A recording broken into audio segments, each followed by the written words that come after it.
A quiet war hero returns to a world that no longer remembers the sacrifices made in his name. A smug millionaire believes money outranks honor until someone silently challenges that assumption. One man's dignity meets another man's ego, and an unexpected witness feels her heart awaken. In the bright daytime of an American plaza, humanity is tested, and someone unexpected begins to fail it.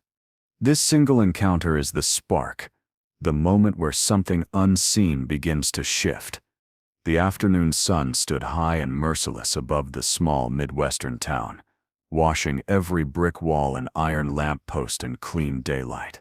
The plaza buzzed with weekday life, laughing students, office workers with lanyards bouncing, the hiss of espresso machines, and a faint whiff of hot pavement rising like a memory of summer. No one noticed when he first stepped into the square, not until someone almost collided with him. Jacob Mercer, 32, Army veteran, walked with the deliberate steadiness of a man who had learned to conserve movement. His boots were worn but polished. His jacket carried no medals, just faded fabric and history. His eyes were tired in a way that didn't come from sleep, but from what he had seen behind combat outposts and scorched ridgelines thousands of miles away. This was home, though it didn't quite feel like it. He paused near the flagpole, where the stars and stripes flapped in a gentle wind, and he caught himself staring. Not in pride, in reflection. Some things come home with you, he thought. A voice cut sharply through the hum of the plaza. Watch where you start going. Jacob blinked back to the present. A man in a silver suit, expensive enough to look slippery, dusted off his sleeve, as if Jacob had contaminated it.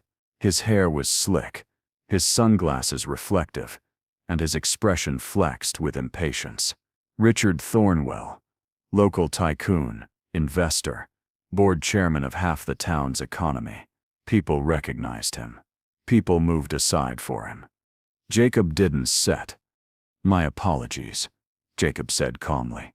The businessman waved a dismissive hand. You military types always expect everyone to step aside for you, like we owe you something. Jacob didn't flinch. He'd heard worse in sand-choked streets, where people didn't speak English, but hatred was fluent.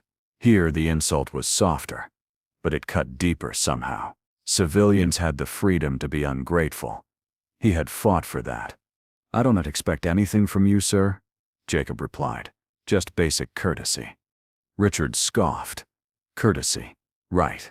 Because that's really what America pays you for, standing around looking solemn for sympathy. The words hung ugly in the sunlight. Across the plaza, a young woman paused mid-step. Long dark hair, simple summer blouse, phone forgotten in her hand. Emily Thornwell, Richard's daughter, 19, observant eyes. She had been raised in privilege, but compassion had always tugged at her like a quiet undertow. Jacob didn't know who she was yet, but she recognized him. Not personally, but symbolically. She had attended 2 military funerals in the past year alone, sons of her father's employees. She remembered the folded flags, the shaking hands, the tears on mother's cheeks. Richard leaned in slightly, voice lowering only enough to sharpen it. Look, if you want real respect, get a real job, something productive, something that builds value. War is a cost center, not an asset. Jacob Sepp's jaw tightened, but his voice remained controlled. Funny. If war came to your doorstep, I'm not sure your spreadsheets would stop it. For a moment, Richard's face hardened. It wasn't just offense, it was ego being challenged. A man who bought silence, expecting it from everyone.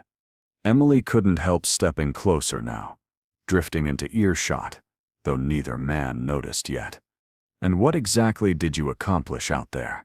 Richard pressed. Chasing ghosts? Burning taxpayer money? Shooting at shadows? Jacob took a slow breath. Too many responses came to mind. Screams, faces, loss. But he chose honesty instead.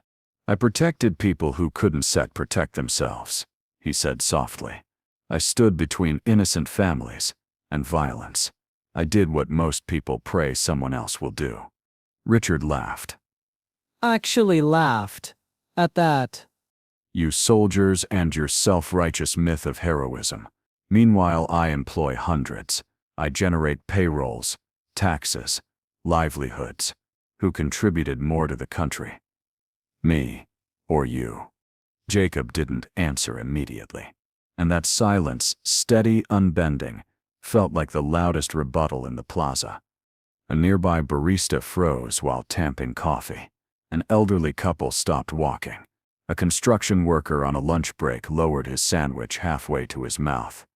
Emily felt her heartbeat thudding beneath her ribs.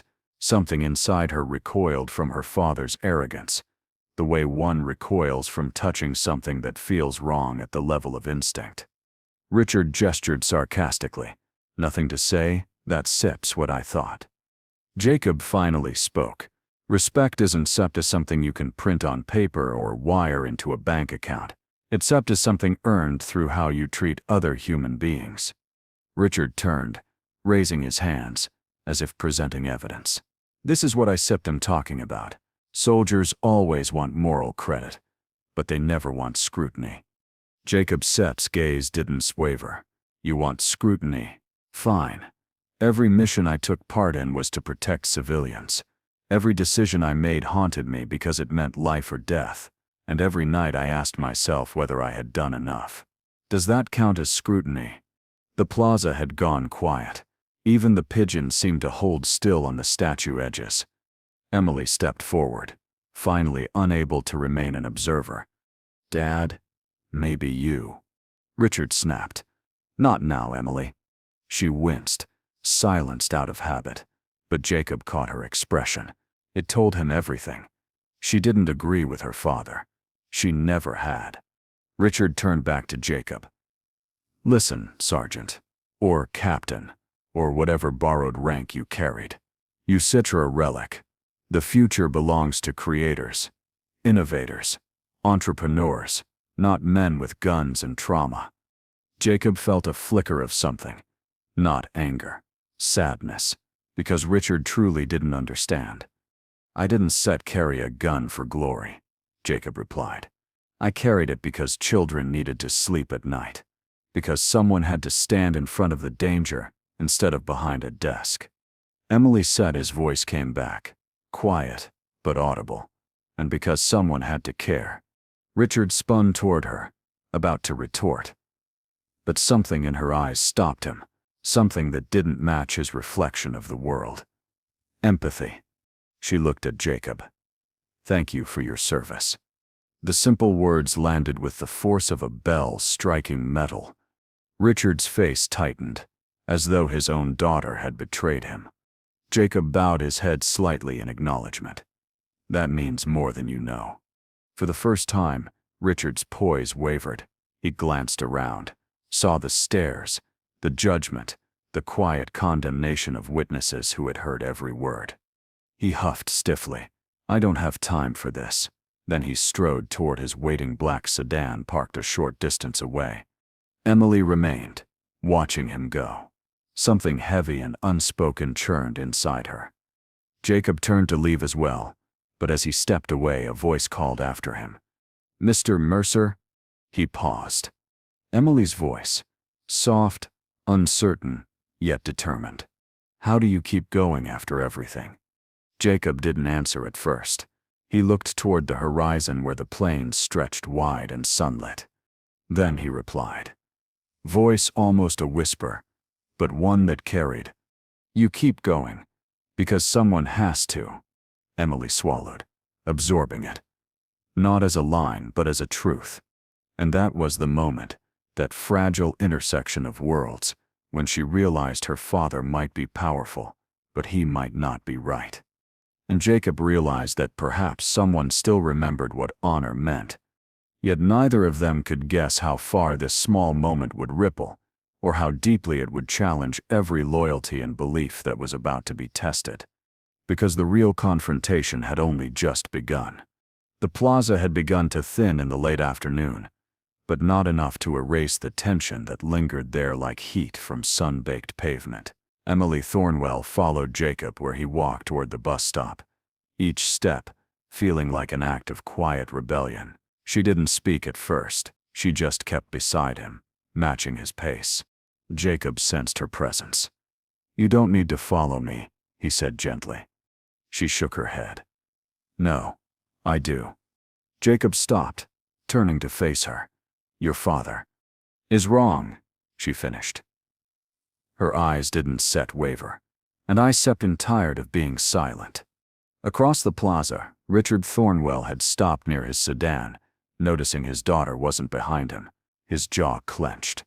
He handed the keys to the driver and started walking back, controlled and simmering. Emily saw him returning, but she didn't step away from Jacob. She lowered her voice instead. "He thinks respect is a currency, but I saw you today. You didn't need power to command dignity." Jacob looked slightly uncomfortable. Praise felt heavier than accusation. "I said, "Memo hero. I just did what I had to." "You did what most wouldn't instead," she replied. Richard Sepp's voice thundered across the space before he even reached them. "Emily, inside, now." She didn't move. No.